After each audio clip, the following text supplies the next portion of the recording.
Donc,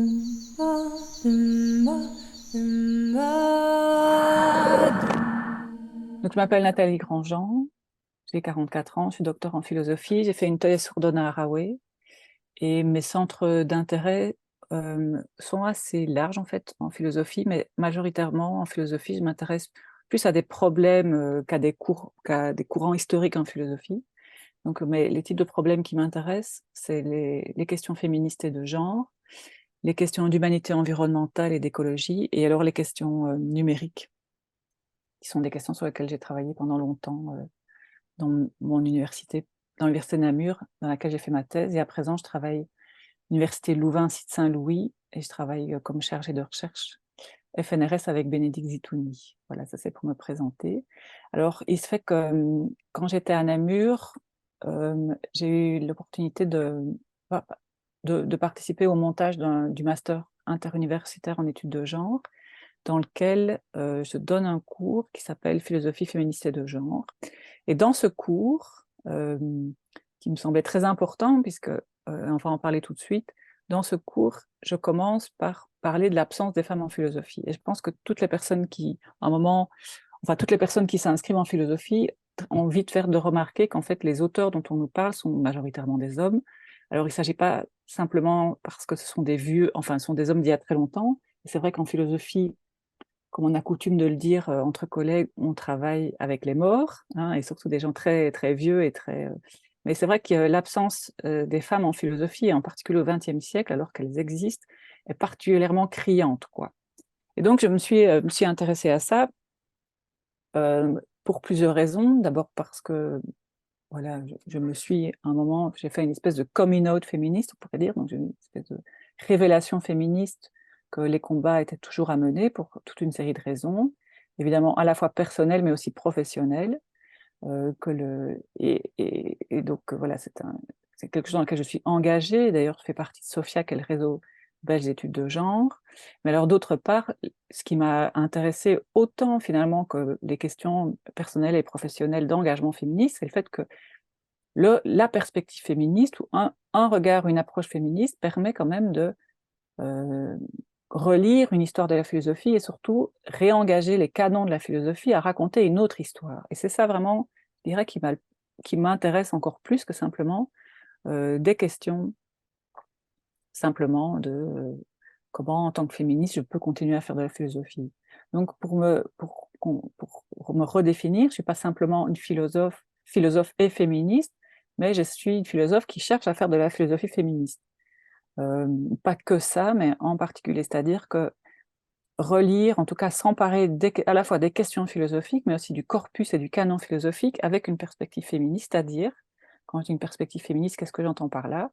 C'est-à-dire une conscience que l'incorporation, en tout cas la qualité d'être une femme, n'est pas un donné, mais est aussi une construction sociale, et qu'elle embarque, à travers ce caractère de la construction sociale, un ensemble, enfin, qu'elle nous embarque à un geste critique, qui est le geste critique des sciences sociales, des sciences humaines, mais aussi de la philosophie, c'est-à-dire à déconstruire un certain nombre d'implicites, d'implicites, d'évidence, etc. Donc ça, c'est une première chose, mais aussi que cette première chose, donc cette espèce de conscience de la construction sociale d'être une femme et de le fait que l'oubli des femmes dans la philosophie est quelque chose du coup qui contribue à l'embarquer dans un certain nombre de biais ou de positionnements.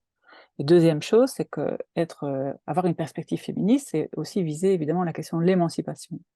Et l'émancipation est une question purement politique, évidemment, qui s'inscrit dans une histoire occidentale, peut-être d'autres histoires, mais en tout cas en particulier dans l'histoire occidentale ici, puisque la philosophie qu'on étudie à l'université est une philosophie occidentale. Et donc, elle embarque, là aussi, elle permet effectivement de fabriquer des outils pour penser l'émancipation, et pas simplement des outils pour comprendre les dominations. Donc, je dirais qu'il y a voilà, un double pan dans ce qu'on peut faire en philosophie féministe. Voilà, bon, je suis en train de me présenter, je suis déjà en train de faire de la philosophie féministe, mais donc cette partition, euh, comment dirais-je, partition du réel ou des pratiques, etc., ça c'est ce que les anthropologues, l'anthropologue Françoise Héritier appelle la valence différentielle des sexes, c'est-à-dire qu'il y a forcément, est attribué au féminin des choses mineures et au masculin des choses majeures. C'est-à-dire, il y a du valorisé et du moins valorisé. Et alors, c'est vrai que comme on n'est pas, on reçoit peu, en fait, finalement, d'éducation féministe, quand on le découvre pour soi-même, il y a toujours quelque chose d'extrêmement difficile et décevant, quoi. Puisque ce qu'on nous raconte plutôt souvent, c'est que c'est l'égalité, c'est la démocratie, etc. Et donc, c'est quand même toujours un peu une douche froide de se rendre compte qu'en fait, l'égalité n'est peut-être pas la même pour tout le monde. L'égalité est à géométrie variable. On peut faire un écho avec la philosophie. Donc, j'ai déjà parlé ici des perspectives, comment on peut faire la philosophie féministe, mais ce qui est sûr, c'est qu'en philosophie, il y a peu de femmes. Alors, quand on a un cours de philosophie, souvent on a un cours d'histoire de la philosophie, très souvent, et on commence à Platon, Aristote, et on essaye d'arriver au XXe, XXIe siècle. Et alors, au XXe ou XXIe siècle, on essaye souvent de voir Hannah Arendt, si on a le temps. En tout cas, moi, je me souviens qu'on arrivait toujours un peu juste. On n'a pas forcément le temps d'y arriver. Quoi qu'il en soit, on voit quand même pratiquement toujours des hommes, hein, et les hommes sont ceux qui font le canon, à la fois parce qu'ils habitent le canon, mais aussi parce qu'ils ont fabriqué le canon et continuent. Alors même dans les facultés, les départements de philosophie, c'est intéressant de voir que quand même les hommes restent majoritaires. En tout cas en Belgique francophone, il faut juste aller voir un petit peu, voilà, regarder qui compose les départements. Bref, ça reste une discipline d'hommes, quoi. Alors, il y a toute une série de femmes quand même qui sont, et en particulier durant la deuxième vague, et là j'ai ici parlé de Françoise Collin, hein, qui est une philosophe féministe belge, née en 1928, morte en 2012, et qui a, à partir des Cahiers du Griffe, qu'elle a fondé en 73 avec Edmige Peumans-Poulet, Jacqueline Obdatz et d'autres, a vraiment essayé de contribuer, qui est philosophe, qui était la femme de Jacques Tamignot, qui était un éminent philosophe de l'UC Louvain, un phénoménologue, qui a essayé de réfléchir à plusieurs endroits, notamment je dirais, dans deux ouvrages, un numéro des Cahiers du Griffe et un ouvrage collectif avec Evelyne Pizier et Lénie Varicas sur la place des femmes en philosophie. Alors, plusieurs choses qu'on peut dire là-dessus, hein. Femmes et la philosophie, quel est le problème? Premier problème, c'est que, bon, on l'a dit, les femmes sont absentes. Hein. Alors, dans ces deux ouvrages, le premier ouvrage dont je peux parler, c'est donc Les femmes de Platon et Derrida, donc l'ouvrage collectif de Varicas, Collin et Pizier. Ces trois philosophes font une espèce d'état des lieux, finalement, de ce que les hommes philosophes ont pu dire des femmes. Alors, au-delà de tout ce qu'on peut dire sur le sexisme, dont certains font preuve, hein, sont assez, alors pas tous, mais quand même certains font preuve, en tout cas, elles essayent comme ça de rassembler et de faire ça d'espèces de synthèse, de fiches de lecture, de finalement la place des femmes chez ces philosophes qui sont des philosophes du canon, etc. Bon, c'est très intéressant. Hein. Je pense que c'est vraiment intéressant d'aller voir aussi finalement, même en tant que philosophe classique, de se dire, tiens, au fond, on n'a pas beaucoup parlé des femmes, mais en fait, ils ont quand même parlé des femmes. Et de se dire, tiens, qu'est-ce qu'ils ont raconté, qu'est-ce qu'ils ont dit, etc. C'est l'objet d'un travail extrêmement intéressant. Globalement, ce qu'on peut dire aussi, en tout cas ce qu'elles disent dans la préface de ce bouquin, c'est que, de manière générale en philosophie, la question de la sexuation se présente toujours comme une question de femme. C'est-à-dire que les hommes sont les sujets de la philosophie, mais sont des sujets qui n'ont pas de sexe. C'est-à-dire qu'ils sont neutres, objectifs, cohérents, etc. Ce fameux sujet comme ça, un peu autonome, qui est dénoncé par plein de philosophes, et pas que les philosophes féministes, bien entendu, mais que les femmes sont les seules, finalement, qui ont un sexe. Les femmes sont les seules êtres sexués de la philosophie. Elles sont donc dès qu'on parle de sexe, on parle de femmes, et c'est une première chose qu'on peut dire. La deuxième chose qu'on peut dire, c'est que les femmes sont aussi le premier autre. C'est-à-dire elles sont très utiles en fait aux hommes en philosophie, puisqu'elles permettent aux hommes, hein, dans cette dialectique hegelienne, de prendre conscience d'eux-mêmes, donc de pouvoir être ces sujets de la philosophie neutres, tout à fait désincarnés, qui peuvent comme ça penser à partir de rien, même pas penser en jeu, mais penser dans une espèce de nous majestif, de ne pas prendre de position. Tout ça leur est possible parce que les femmes ont pris la fonction d'être justement celles qui ont un corps, celles qui ont un sexe, et qui sont ce premier autre. Et et alors, ça, je pense que c'est une des choses les plus que j'ai appris comme ça en lisant ce bouquin, c'est que finalement, l'exclusion des femmes, ou le déni, l'absence, l'exclusion des femmes, est la condition de possibilité du discours philosophique. Que sans ça, en fait, le discours philosophique ne peut pas exister. Donc il y a quelque chose là de très intéressant, parce que leur absence est nécessaire à l'existence philosophique. Alors ici, je reprends par exemple les mots de Barbara Cassin, qui nous dit « Il n'y a pas historiquement pas de philosophe femme dans l'histoire de la philosophie d'Hypatia à Hannah Arendt comparé à celui des philosophes, mais s'il y en a, celles qu'il y a, hein, les rares femmes qu'elles sont, si on les prend ici et maintenant, aujourd'hui, ne font pas tout à fait lire la même histoire de la philosophie. » Alors, deuxième chose ici intéressante, hein, sur exclusion des femmes, mais quand il y a des femmes, comme elles sont dans une position qui à la fois elles existent, mais à la fois elles existent dans une position tout à fait inconfortable, qui est celle de première autre, nécessairement, elles font fabriquer une autre histoire de la philosophie. Bon, et alors ça, dans la deuxième vague, à partir de la deuxième vague, en tout cas, des femmes philosophes comme Barbara Cassin, comme Françoise Collin, même comme Simone de Beauvoir, en fait, vont s'intéresser à creuser un sillon philosophe qui soit un sillon qui à la fois fasse partie de la philosophie, mais à la fois est quasi dans une impossibilité de s'inscrire dans la philosophie. Ça, c'est une première chose. Alors, dans peut-être d'autres petites choses aussi qu'on peut dire sur l'absence des femmes en philosophie, il y a ce fameux article de Geneviève Fraisse, qui s'appelle « La lucidité des philosophes », où elle dit, et cet article se trouve dans le cahier, justement, 46 des cahiers du Griffe, qui est publié en 92, hein, de dire que finalement, ces hommes philosophes, savent très bien, en fait, ce qu'ils sont en train de faire.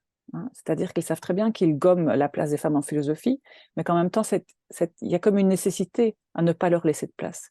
Et ils savent très bien que si ils leur laissent une place, tout un champ, en fait, va devoir s'ouvrir. Hein.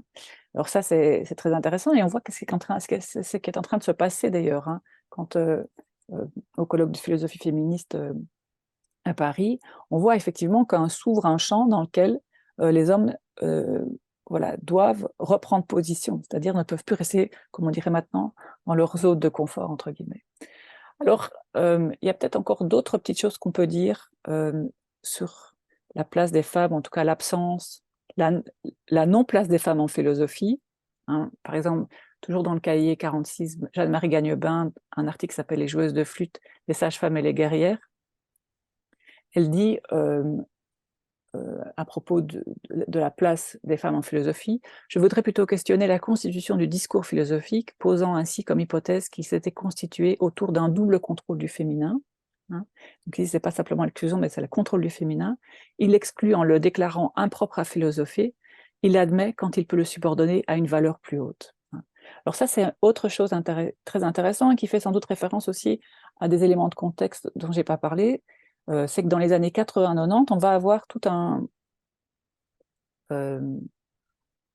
comment dirais-je, un courant, ouais, en littérature ou en philosophie de écrire au féminin, philosopher au féminin. Donc pas philosopher comme féministe ou écrire comme féministe, mais philosopher au féminin, dont vont s'emparer en fait certains philosophes, dont Derrida, dont Deleuze, etc. Ça va se passer aussi en littérature, ça va se passer en philosophie. Et dans ce cahier, il va y avoir, dans ce cahier qui date de 2002, beaucoup d'adresses en fait à ce courant. Et ce que les féministes globalement vont lire, c'est très gentil de s'intéresser au féminin, mais en fait, ce que vous faites, vous ne vous intéressez sans doute à un féminin, mais de nouveau, à un féminin qui n'est absolument pas, lié en fait à nos vies, mais à un féminin complètement mythique, à ce que Simone de Beauvoir pouvait appeler l'éternel féminin, c'est-à-dire à quelque chose qui, de nouveau, sert en fait la philosophie masculine dans un moment où elle-même se sent relativement en crise et où elle devrait finalement, grâce au féminin, pouvoir reprendre pied. Donc ça, elles vont adresser à ces philosophes, par exemple Collin, quand là ici, Collin s'adresse à Gilles Deleuze et Guattari, hein, dans ce bouquin « Dans 1000 plateaux », où il y a un plateau qui s'appelle « Devenir femme », Collin dit « La philosophie a elle-même entamé son devenir femme » entre guillemets dans les thématiques du non-un, de la différence ou de la différence avec un A, de la dissémination, de la passivité, de l'accueil, de la réceptivité, de la vulnérabilité, du pas tout, de l'indéfini, de l'altérité radicale. Hein. Mais cet hommage au féminin, cet hommage indirect rendu au féminin, dont on comprend qu'il puisse paraître gratifiant pour les femmes, est-il pour autant une reconnaissance des femmes elles-mêmes? Eh bien, les féministes vont dire, ben non, hein, on ne va pas se faire gruger. Et donc, ces féministes-là, si vous voulez, ne se font absolument pas gruger, mais en même temps, voilà, sont bien démunis pour répondre. La féminisation de la vérité n'est-elle pas un nouvel avatar de l'éviction des femmes selon une procédure non violente de séduction? Hein, tout ce que là, Colin est extrêmement lucide, en fait, sur ce qui est en train de se passer. Euh, d'autres, j'essaie de trouver d'autres citations. Hein, donc, quand Derrida utilise la métaphore du féminin dans son œuvre comme une étape provisoire, hein, pour finalement faire de la philosophie autrement, comme pour Nietzsche, la déconstruction implique une étape de généralisation de celui de deux opposés considérés par les métaphysiques comme hiérarchiquement inférieurs, ou quand Derrida encore parle de d'écriture féminine, cela correspond à ce geste de généralisation de l'inférieur. Hein, mais ce que disent alors, ce à quoi répondent les féministes, elles vont dire on comprend très bien cette position philosophique comme étape provisoire, mais le problème c'est que cette généralisation du féminin jusqu'à présent n'a servi qu'aux hommes. Et donc là ici, voilà un exemple, hein, de comment finalement le féminin continue, enfin les femmes ou le féminin en philosophie continue à être le premier hôte, c'est-à-dire quelque chose qui va servir en fait à la philosophie des hommes. Donc les femmes ne sont pas davantage devenues des philosophes à cause de ce devenir femme de la philosophie. Et Colin va, je trouve ici, résumer les choses dans une très belle phrase, une très belle formule. La majoration d'une catégorie de pensée laisse la minorité sur laquelle on l'a prélevée à sa minorisation. Je trouve que c'est extrêmement bien dit et ça raconte extrêmement bien en fait ce qui se passe, ce qui continue à se passer d'ailleurs dans les départements de philosophie où il n'y a pas de, enfin, il n'y a pas d'institutionnalisation de la philosophie féministe. Pour moi, en Belgique francophone, il y a maintenant de plus en plus des doctorantes qui font la philosophie féministe, certains profs qui en font, mais ils le font parce qu'ils sont déjà inscrits quelque part. Ils ne le font jamais en activité principale. Donc, faire de la philosophie féministe, c'est toujours comme une espèce d'activité accessoire, quoi. Comme si ça pouvait jamais être en soi suffisant pour faire de la philosophie. Ça, je pense que c'est quand même quelque chose. Ça marche si, voilà, faire ceci ou cela, c'est féminin, mais c'est bien parce que, mais ça ne va jamais être aussi bien considéré qu'une discipline, qui est une discipline d'homme au départ. Et peut-être que de temps en temps, une femme le fait, elle le fait bien, mais donc les, comment dire, la hiérarchie du genre ou les rapports sociaux de sexe continuent à être extrêmement agissants, en fait. Tant dans la manière dans la matière elle-même, dans ce qu'on transmet, que dans la manière dont l'institution permet de faire exister, en fait, des matières comme ça. Alors, d'autres petites choses, je suis en train oui, de relire un peu mes notes.